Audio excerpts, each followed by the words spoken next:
Sabi ni ano pa ni Satsat na ang ano daw, hindi natin alam kung ano ba, main event.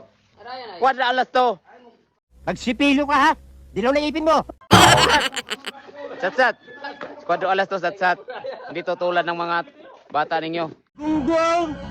Barinig kita sa mukha eh! Matik to. Main event to, matik.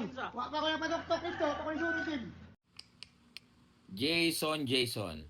Si Sir JMC Yasat na sinasabihan mo ng satsat ay isa sa mga prominenteng miyembro ng mainstream media. Hindi na nakakapagtaka nang dahil sa iyo, Jason, nakakaranas tuloy ng media blackout, yang kapatid mo. Ikaw ang may kasalanan kung bakit lalong nalulugmok, lalong lumulubog sa kangkungan si Janrel. Okay? Wala ka na talagang ginawang tama pagkatapos mong, di ba, mangkawnaks ng picture ni Boss A. Yan na naman ang ginagawa mo, Jason. Ha! Not a good move. Not a smart move. Kayo guys, ano sa tingin nyo?